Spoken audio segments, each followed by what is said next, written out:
But as promised, while taking investment calls and stock picking, money managers are often encountered by a dilemma whether to believe the story or the narrative of a company or wait for the numbers to trickle in. Here's Aswath Damodaran, the global valuation guru, and other fund managers in an exclusive chat with my colleague Ajay Sharma, discussing how it's prudent to neither tilt solely towards the narrative nor be a slave of the spreadsheet alone. Numbers and the narrative, he says, have to work in tandem. Today, we're surrounded by data. In fact, I think our problem is too much data, not too little data. We're inundated with data, often pulling us in different directions. We have these incredibly powerful models. And in a sense, we've lost control of the process. We've lost control of the process in the sense we no longer value companies. Models value companies for us. And that's a very dangerous place to be, because I've seen bankers enter numbers into models without any sense of how the numbers work with each other. And the reason I've had to develop stories is to give some discipline to my own number crunching. Because left to my own devices, I'm going to enter numbers into spreadsheets, and those spreadsheets are going to pump out valuations. And I've got to learn to tell a story that ties the numbers together. So it's almost self-taught. I had to do it to slow myself down. See, valuations, as we all know, is a process in which you have to assume a lot of stuff, be it growth, be it future profitability, or the way a possible business cycle actually pan out. A lot of promoters weave stories around that hypothesis, and then the narrative actually arrives. How important it is for a money manager or an investor to take both the variables hand in hand and not lean towards any one of them more than required? I think the key is to listen to other people's stories and try to make them your own. When I buy a company or invest in a company, I'm not investing in the CEO's story. I'm investing in my story for that company. So I've got to learn to look at a story that a CEO says, listens to, and I've got to do it with respect, because that person knows more about their company than they do. But I also have to recognize that they come in with biases. Biases because they want to make their company look much better than it really is. And I've got to learn to kind of take their story and make it my own. So I think it's important to listen, but I think it's much more critical to think for yourself. Professor Damodaran, you've taught hundreds, thousands of fund managers in these last 25, 30 years. Do you think that a lot of them who have more tilt towards the factual data, be it the spreadsheets, that the way story in a company or the rationale for buying a stock or a sector, actually people lose sight on that, and hence they never get the real grip on why there's a compelling case to get into a stock? I think the biggest problem is you start to delude yourself. Once you invest in a company, whether you're long or short, you want your story to be true. And as human beings, we have an infinite capacity for self-delusion, which is we find facts that back our stories. So I tell people the biggest skill that I see in successful money managers is humility, to the acceptance that their story might not be the right one.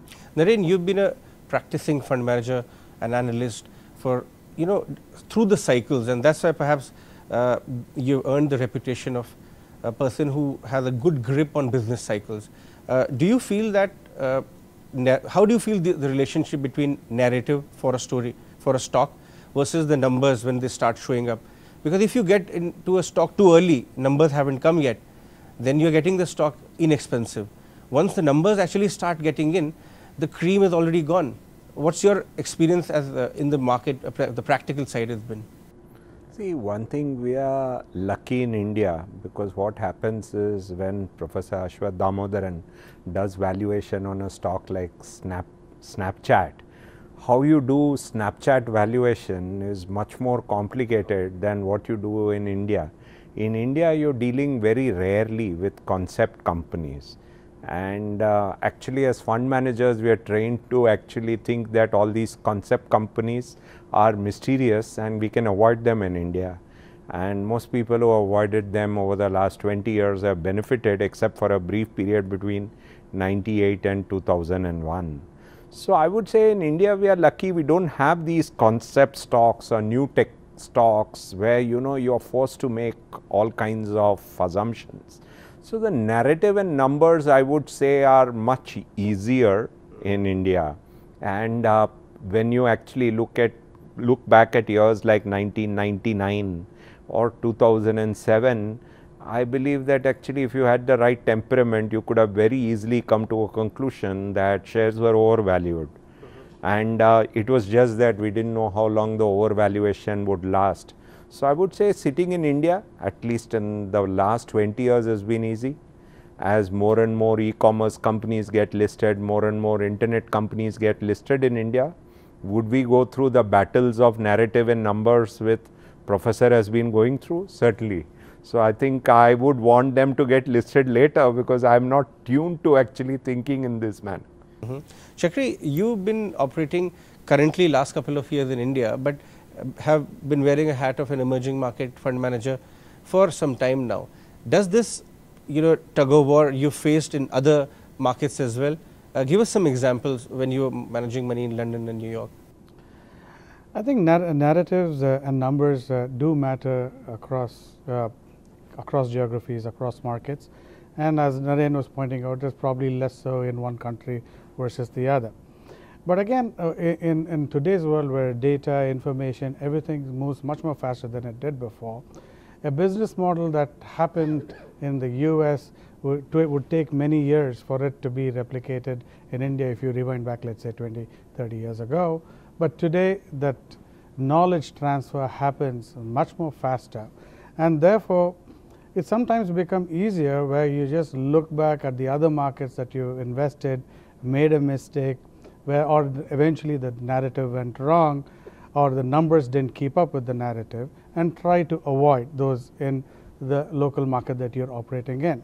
The other thing is that being a fund manager or even an individual investor who analyzes the narrative for a sector or stock and then takes bet, or sometimes waits patiently for the numbers to start trickling in before building a position. Does it have more relevance for a particular size of a company? Is it more large cap oriented issue, or less or more mid cap, or you think it's agnostic of a size of the company? That's a good question. To think about it, every large company today was small at some point in time. And now if you let's take Reliance Industries, one of the largest companies in India, and so long the narrative and the numbers behind the company was its refining business and its E&P business. And today the company is going big in telecom, is making fantastic inroads, is killing the competition, and now is going into e-commerce.